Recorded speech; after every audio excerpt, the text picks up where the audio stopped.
जन गण मन राष्ट्रगान गाकर के गौरवान्वित होता है। ये वही पावन धरा है जिसने भारत की आजादी का अमर मंत्र बन चुका वंदे मातरम का उद्घोष किया था और भारत को, स्वतंत्र भारत को राष्ट्रगीत भी दिया। ये बिपिन चंद्र पाल की धरती है, ये डॉक्टर श्यामा प्रसाद मुखर्जी की धरती है, ये रामकृष्ण परमहंस की धरती है, स्वामी प्रणवानंद जी की धरती है और पूरी दुनिया के अंदर पूरी मजबूती के साथ उद्घोष करने वाले स्वामी विवेकानंद की धरती है, जिन्होंने कहा था गर्व से कहो कि हम हिंदू हैं। बहनों और भाइयों, ये वही पावन धरा है। मां से लाहड़ी ने अपनी आध्यात्मिक ऊंचाइयों से जिस पावन धरा को एक नई ऊंचाई दी हो। मैं देख रहा था, अभी मैं कुछ देर पूर्व आसनसोल की धरा पर था, माता तारा की पावन साधना स्थली। भारत भर के साधक आते हैं, वीर भूमि में आकर के वहां की धरती से शक्ति अर्जित करते हैं। ये बंगाल की धरती है। कांग्रेस, कम्युनिस्टों ने और टीएमसी ने अपनी तुष्टीकरण की राजनीति के कारण बंगाल की धरती को कठमुल्लापन की राजनीति का अड्डा बना दिया है। लेकिन बंगाल की धरती मां काली की धरती है, बंगाल की धरती मां दुर्गा की धरती है, बंगाल की धरती मां तारा की धरती है। बंगाल की धरती में कठमुल्लापन की संस्कृति और घुसपैठियों को नहीं चलने देंगे।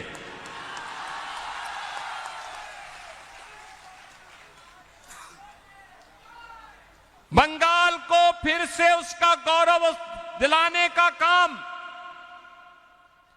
बंगाल को उसकी पहचान दिलाने का काम केवल और केवल डबल इंजन की सरकार कर सकती है और अब बीजेपी की डबल इंजन की सरकार। बहनों और भाइयों, याद करिए, याद करिए, ये बंगाल कभी भारत की अर्थव्यवस्था का ग्रोथ इंजन था। कुल भारत की अर्थव्यवस्था का 1/3 योगदान बंगाल करता था। यहां के कल कारखानों में न केवल बंगाल का युवा बल्कि भारत भर का युवा कार्य करता था। किसान खुशहाल था, नौजवान के हाथों में नौकरी और रोजगार था, बेटी और बहन सुरक्षित थी, उद्यमी एक खुशहाल माहौल में अपना उद्योग और व्यापार का काम करता था। लेकिन पहले कांग्रेस ने, फिर कम्युनिस्टों ने और 15 वर्षों से टीएमसी ने बंगाल को कंगाल बना दिया।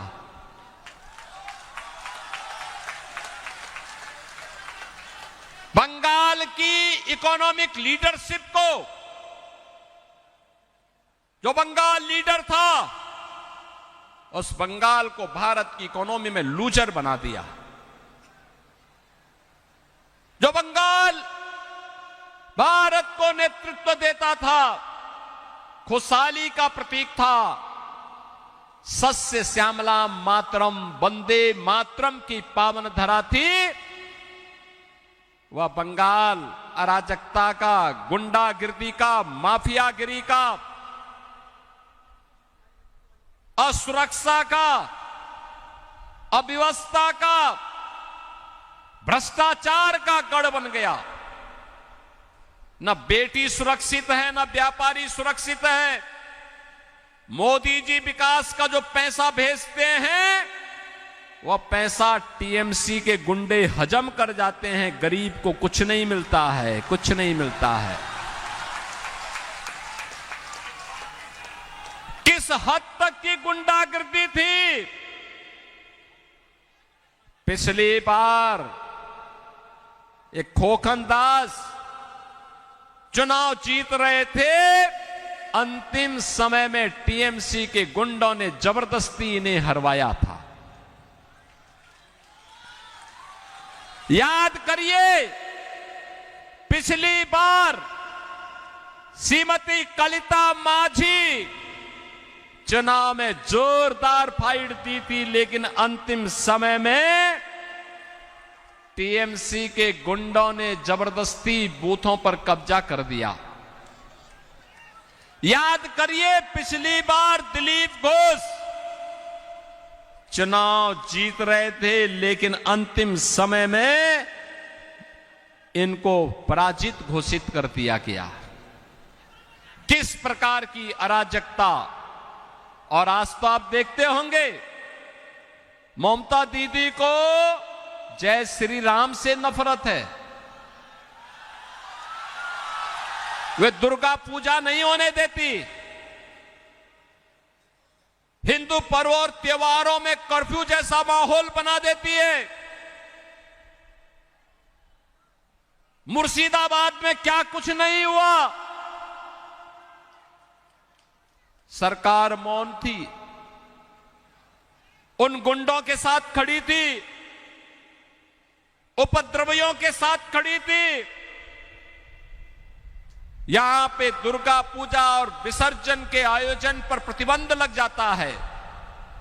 याद करिए, कोलकाता हाई कोर्ट ने कहा था टीएमसी की सरकार को कि दुर्गा पूजा में भी सुरक्षा नहीं दे पा रहे हो, क्या तुम्हारे पास बुलडोजर नहीं है? यूपी से बुलडोजर मंगा लो। इन गुंडों का उपचार का वही एकमात्र साधन बचा है। लेकिन बहनों और भाइयों, टीएमसी ने तो बेशर्मी ओढ़ी हुई है। बंगाल की धरती को घुसपैठियों की धरती बना रहे हैं, अराजकता की धरती बना रहे हैं, अव्यवस्था की धरती बना रहे हैं। अनावश्यक रूप से यहां पर परेशान किया जाता है। और मन बढ़ई देखिए, गुरुदेव रविंद्रनाथ टैगोर की धरती पर स्वामी विवेकानंद की धरती पर टीएमसी के संरक्षण में धड़ल्ले से गौहत्या होती है, गौहत्या होती है। लेकिन बीजेपी का संकल्प है, गाय नहीं कटने देंगे, हिंदुओं को नहीं बंटने देंगे।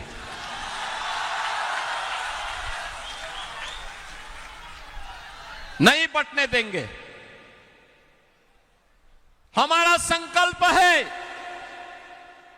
जो अराजकता यहां पर टीएमसी, कांग्रेस और कम्युनिस्टों ने फैलाई दे, इसी प्रकार की अराजकता 2017 के पहले उत्तर प्रदेश में भी थी। बहनों और भाइयों, वहां पर्व और त्योहार के पहले उपद्रव हो जाता था, गुंडागर्दी चरम पर थी, बेटी और व्यापारी दोनों सुरक्षित थे, विकास का पैसा वहां की तत्कालीन सत्ताधारी दल के लोग हजम कर जाते थे, गरीबों की जमीनों पर कब्जा होता था, लैंड माफिया, सैंड माफिया, कोल माफिया, कैटल माफिया, ये पूरे सिस्टम को कैप्चर किया हुआ था। और चारों ओर जनता करा रही थी। बहनों और भाइयों, राम जन्मभूमि आंदोलन के दौरान तत्कालीन सत्ताधारी दल के द्वारा किस प्रकार का अत्याचार किया गया था, राम भक्तों पर गोली चलाई गई थी, राम भक्तों पर लाठी और डंडे का प्रहार होता था, अराजकता चरम पर थी। लेकिन 2017 में सरकार बनी। आज का उत्तर प्रदेश नए भारत का नया उत्तर प्रदेश है। याद करिए, लगभग 7,000 से अधिक कारखाने बंगाल में हट गए, भाग गए, और उत्तर प्रदेश में पिछले 9 वर्ष में 17,000 नए कारखाने लगे हैं। बड़े बड़े कारखाने, बड़े बड़े कारखाने। एमएसएमई यूनिट यहां पे 16,000 से अधिक बंद हो गई। यूपी के अंदर 96 लाख एमएसएमई यूनिट लगी है।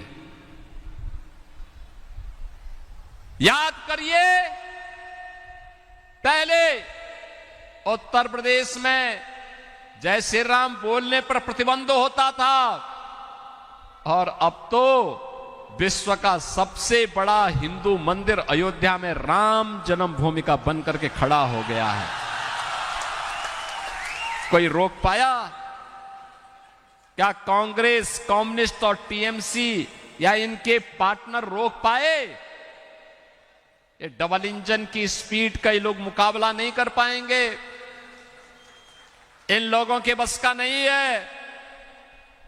आज यूपी में उपद्रव नहीं है, उत्सव है।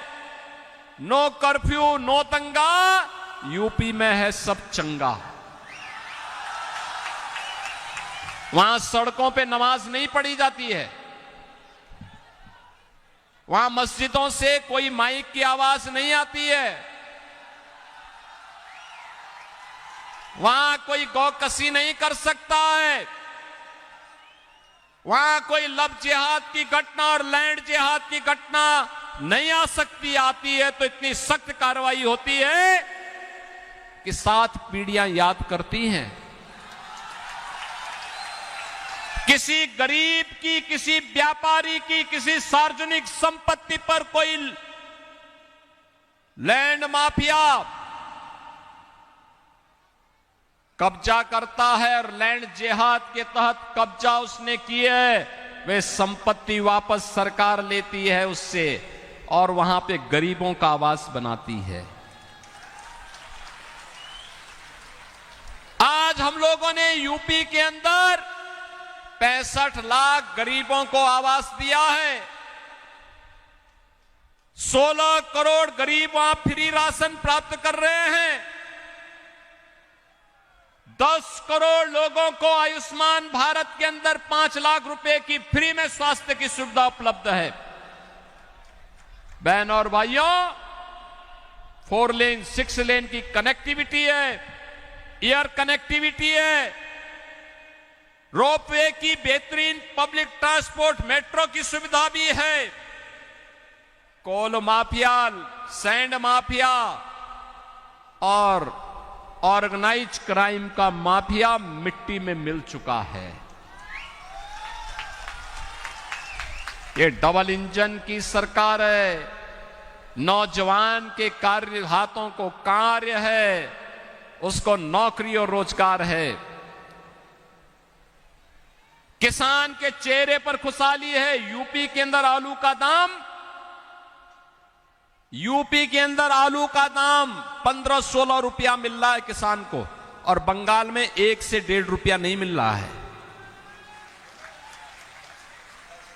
यहां पे चावल उत्पादन करने वाला, धान उत्पादन करने वाला किसान लगातार परेशान है, क्योंकि धान की उपज कम हो रही है।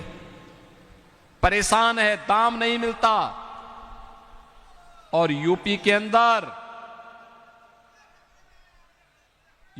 अंदर किसान को कई गुना उसका उत्पादन बढ़ा है, कई गुना उत्पादन बढ़ा है। वहां पर हर प्रकार से खुशहाली है। ये खुशहाली डबल इंजन सरकार की ताकत, डबल इंजन सरकार की नीति, डबल इंजन सरकार की नीयत के कारण है। वहां सुरक्षा का माहौल है। बंगाल में सुरक्षा को टीएमसी के गुंडों ने समाप्त कर दिया है। और इसीलिए मैं आपसे कहने के लिए आया हूं, भारत की कल्चरल कैपिटल के रूप में अपनी पहचान बनाने वाले बंगाल को फिर से कल्चरल कैपिटल बनाने के लिए डबल इंजन सरकार की आवश्यकता है। हमारा बंगाल घुसपैठियों की अराजक गतिविधियों का अड्डा नहीं बनना चाहिए। याद करिए, एक टीएमसी, एक कांग्रेस, एक कम्युनिस्ट, बांग्लादेश में हिंदू मारा जाता है, मौन हो जाते हैं। लेकिन बीजेपी मौन नहीं होने वाली है। बीजेपी मौन नहीं होगी। और इसके लिए हमने कहा है, आप यहां पर डबल इंजन की बीजेपी सरकार लाइए। एक घुसपैठ को तो रोकेगी ही, जो पहले से आकर के यहां कब्जा किए हुए हैं, इनको कान पकड़ करके बाहर का रास्ता दिखाने का काम केवल बीजेपी की डबल इंजन सरकार करेगी।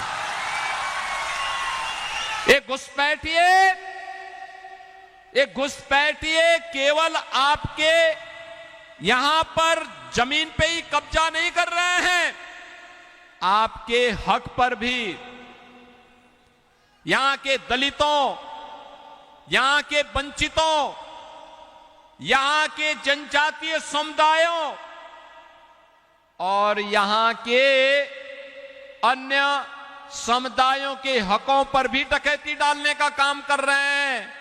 और इनको पालने और पोसने का काम कोई कर रहा है तो आज टीएमसी के गुंडे कर रहे हैं। और इसीलिए मैं तो अभिनंदन करूंगा आप सबका कि टीएमसी की इस अराजकता का जवाब देने के लिए हजारों की संख्या में आप लोग बीजेपी के समर्थन में उतर करके कार्य कर रहे हैं। मैं जानता हूं आप पे अत्याचार हुए थे। 2022 में किस प्रकार की निर्ममता ढाई गई थी, कैसे यहां पर लगातार प्रताड़ित किया गया था और कैसे बंगाल की धरती पर अनावश्यक टॉर्चर की कार्रवाई यहां पर करने का प्रयास किया था। लेकिन इस सब से हट करके आज आप बेखूब देश के लिए, बंगाल की अस्मिता के लिए आज बीजेपी को समर्थन देने के लिए आए हैं। और इसीलिए मैं आपका अभिनंदन करता हूं, आपका स्वागत करता हूं। आपका ये उत्साह हम लोगों को कार्य करने के लिए एक नई प्रेरणा देता है, आगे बढ़ने की प्रेरणा देता है। और बहनों और भाइयों, मैं आपको इस बात के लिए आश्वस्त करने के लिए आया हूं, डबल इंजन की बीजेपी की सरकार आएगी तो मोदी जी जो पैसा भेजेंगे वह पैसा बंगाल के विकास में खर्च होगा, बंगाल के गरीब के लिए, गरीब यहां के जनजातीय समुदाय के लिए, यहां के दलितों के लिए खर्च होगा, घुसपैठियों पे खर्च नहीं होगा। यहां कोई उपद्रव नहीं कर पाएगा। बंगाल फिर से उत्सव की भूमि बनेगी। भारत की कल्चरल कैपिटल के रूप में अपनी पहचान बनाएगी। क्राइम कैपिटल नहीं, कल्चरल कैपिटल कहिए। और बंगाल उस कल्चरल कैपिटल की राजधानी फिर से बनेगी, कि पहचान के साथ अपने आप को आगे बढ़ाएगा। और इसी दिशा से आज मैं आपके बीच आया हूं आपसे कहने के लिए कि बहनों और भाइयों, हम सबको बंगाल विधानसभा चुनाव में बीजेपी के प्रत्याशियों को चुनाव जिता करके भेजना है। आपका आशीर्वाद बीजेपी को प्राप्त होगा, सबका आशीर्वाद प्राप्त होगा।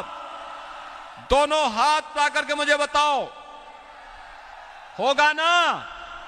तो मैं आपसे बोलूंगा, मैं यहां से बोलूंगा कि अंधकार हटाबे, आप बोलेंगे सूरज उठेबे, कोमल खिलबे, बोलेंगे ना? अंधकार हटबे, सूरज उठबे, कोमल, अंधकार, सूरज, कोमल, सहमत है ना? ऐसे ही मैं बोलूंगा, पलटानो दोरकार, चाई बीजेपी सरकार, पलटानो दोरकार। आपका आशीर्वाद हमारे इन तीनों प्रत्याशियों को प्राप्त होगा। मंच पर हैं श्री दिलीप घोष, बोलपुर विधानसभा क्षेत्र से, ओस ग्राम से श्रीमती कलता माजी और नानूर से श्री खोखन दास। आपका आशीर्वाद प्राप्त होगा। दोनों हाथ ला करके बोलो, दोनों हाथ ला करके, जहां तक आवाज जा रही है, दोनों हाथ ला करके आशीर्वाद देंगे ना? आशीर्वाद दीजिए, बीजेपी की डबल इंजन सरकार बनाइए और सोनार बंगाल बनाने के अभियान को आगे बढ़ाइए। आप तैयार हैं ना? तो मेरे साथ बोलेंगे, भारत माता की, भारत माता की, भारत माता की, वंदे वंदे वंदे, जय श्री राम, जय जय श्री राम।